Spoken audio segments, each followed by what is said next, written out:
Hi guys, welcome to part 2, the beginning of the mandala. So something I did not mention in the first video is that I use a Lazy Susan for my big pieces as well. I have a 20-inch that I got for $30 off Amazon. You can buy any 20-inch Lazy Susan and it's great for your bigger pieces. Even if they're a little bit with the edge off of the board, even my 36-inch, I use this Lazy Susan with, and it didn't wobble when I put pressure on the board because it's so big in the center. So I love this Lazy Susan. I have this one, a 12-inch, a 10-inch, and my little one. So it just makes it easier when you're going dotting around and doing your elements to be able to turn it instead of have to manually turn it on the table. So we're going to start with our first dot. I'm going to zoom in. Move the camera.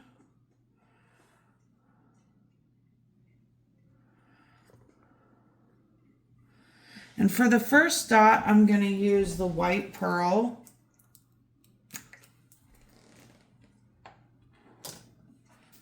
And I need to get a little more paint in my pod.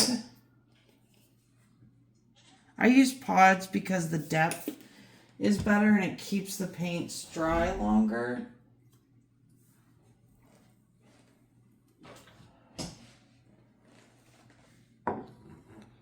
And then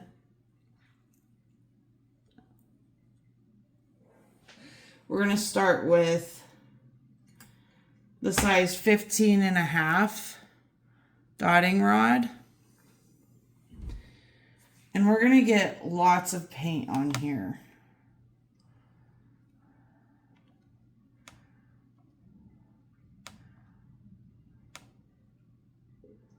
See how much paint I have on there? Let me get this out of the way so I don't knock it over. That would be no fun. And we're going to take a breath and place our first dot. Gently kissing the surface.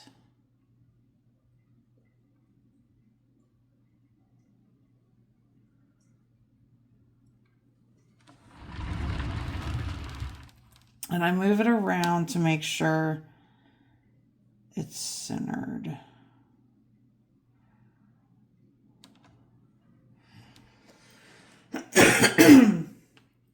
And I had a little bit of bubbles in that, so I'm going to do it again. It wasn't exactly round.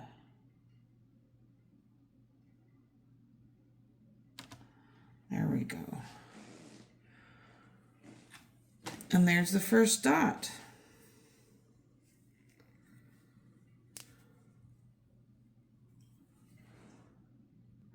I like to swirl my first dot if it's metallic and round it out because it gives this really cool swirly effect once it's dry.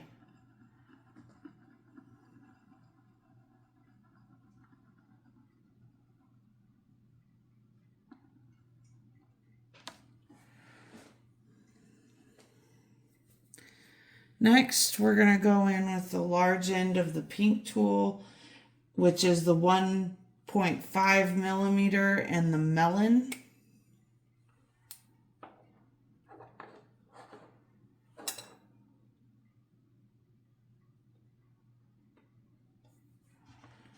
And we're going to dot as close to without touching that center dot.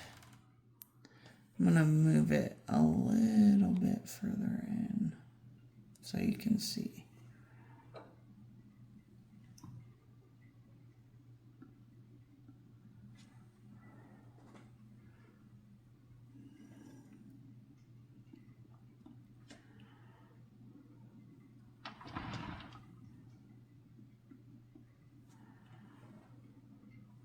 As close to each other as we can without touching. And if you need to put your dots a little further apart, if you're afraid they're going to touch, that's fine. You can always go back in with your micro dotter and add tiny dots in between.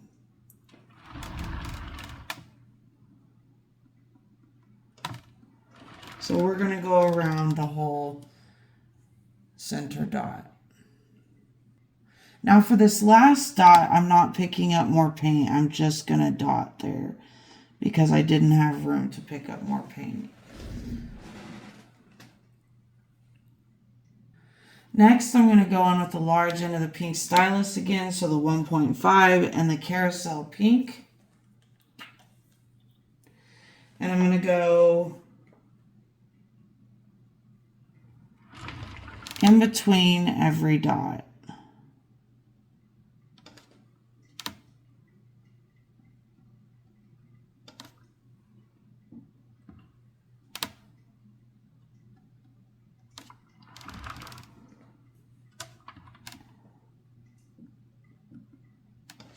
And if you need to make the dot bigger, just tap to unload more paint to fit the space.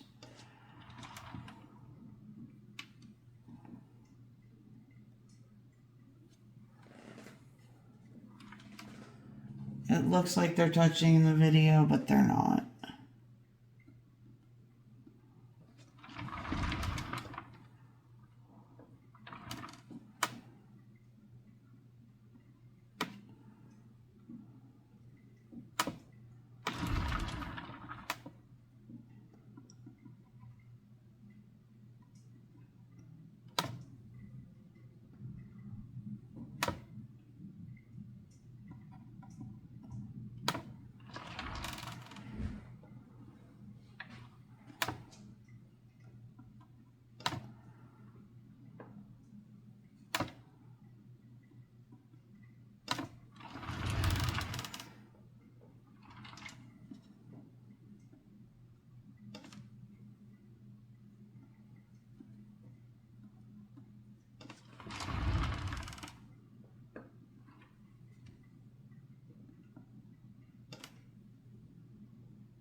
We're going to go in between every dot all the way around.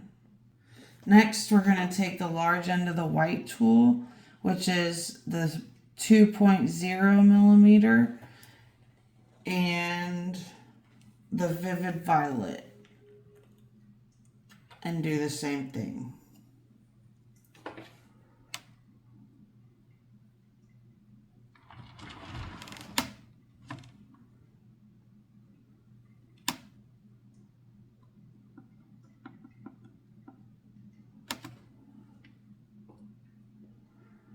Except there's a big gap, so I'm going to load that one more, and then I'm going to move to the 2.5. I'm actually going to use the 2.5 stylus.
Sometimes I have to misshapen the dots to get them to fill the space, and that's okay. That happens.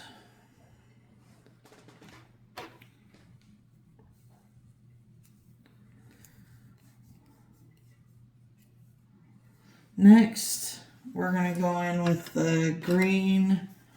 Actually, I think we might use the rod at this point. Yeah, we're going to go in with the 3mm rod, and we're going to use Perfect Perry.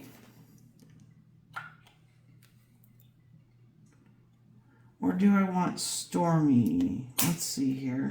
Sometimes to figure out my colors, I'll lay them like this to see what I want to make it look like next. I think that would be too dramatic. So what we'll do is we'll do Perfect Perry and then Peacock Teal. Yes. So the 3mm rod and the Perfect Perry.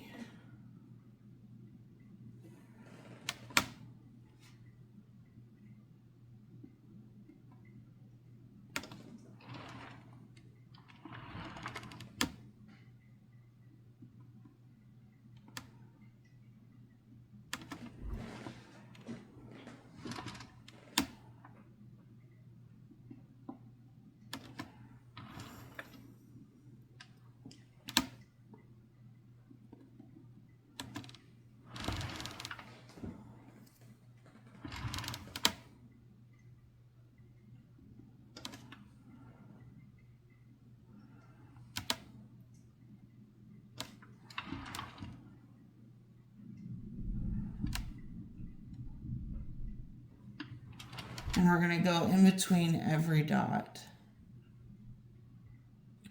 Now, as you can see, some of my dots are not the same size, which is okay. I'm not a machine. It's not going to be a machine quality perfection. There's no need to stress over things like that. There's ways to compensate for it. For example, on this one, when it's dry, I'm going to go back in with my micro dotter and dot white pearl in between each dot. But for the next row, I can't use a bigger tool. It's going to be hard on an example. For example, these spaces. It'll leave a bigger gap, and the further you go out, the bigger your gaps on your not the same size dots are going to be. So I'm going to use the size 3mm and the large end of the green tool and the Peacock Teal.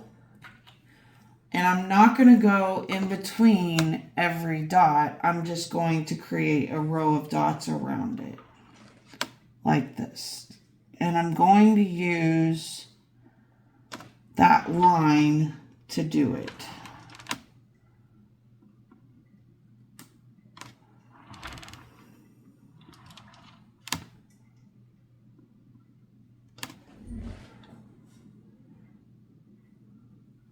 So if you're with me on size, you'd be at 1¼ inches.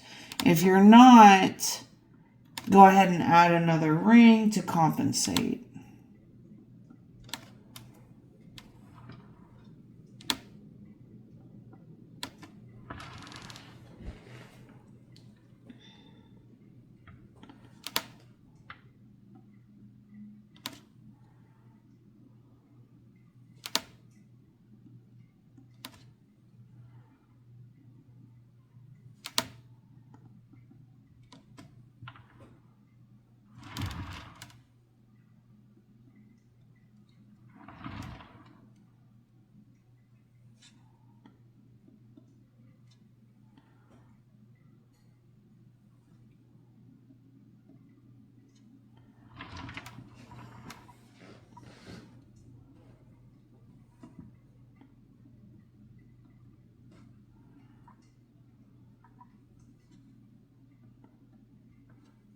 can go all the way around that line. Next, I'm going to go in with the 3.5, oops, and the Stormy in between the guide marks. So I'm not going to go on the guide marks, I'm going to go in between them.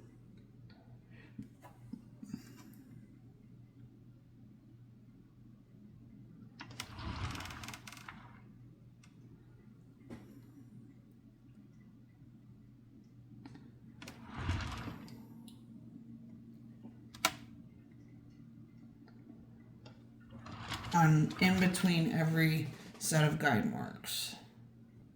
Next, I'm going to go in with the large end of the pink tool or the 1.5 and the vivid violet, and I'm going to dot right here in between, and then I'm going to dot and drag around the dot,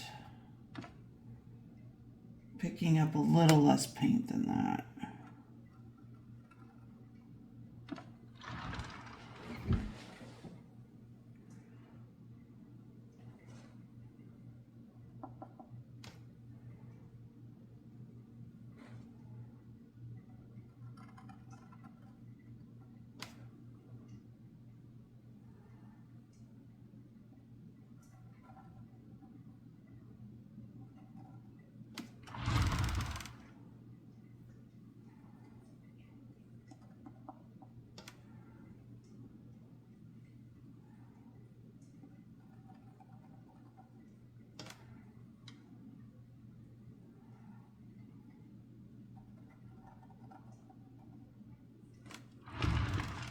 On every dot from the previous row. Using the same tool, the large end of the pink tool, the 1.5, and the mermaid tail, I'm going to do the same thing again. So I'm going to dot, but this time I'm going to dot above that line. And then I'm going to dot and drag around.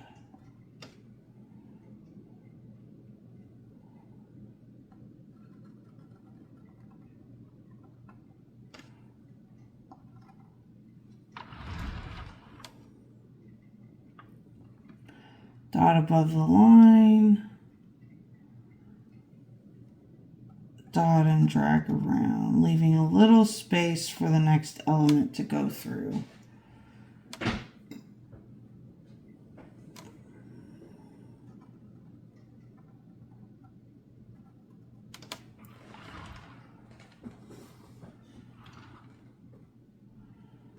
Dot above the line. Dot and drag around.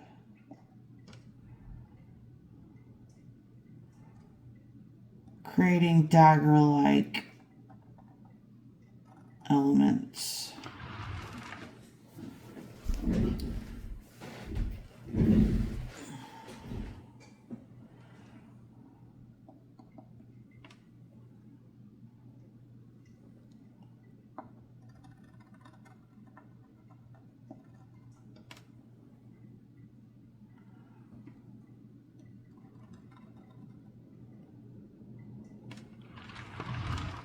And I'm going to do that on every element. Next, I'm going to go in with my micro daughter tool and my white pearl. If you don't have that micro daughter tool, you can use the small end of your pink tool. And I'm going to dot in between the purple, the perfect Perry, right here.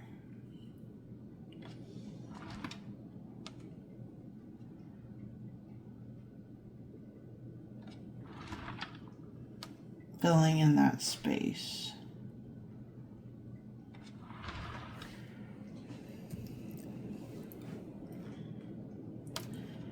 In between each dot, all the way around.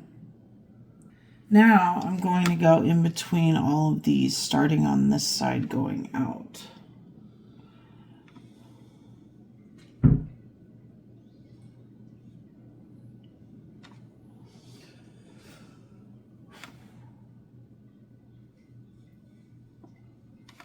in between each one.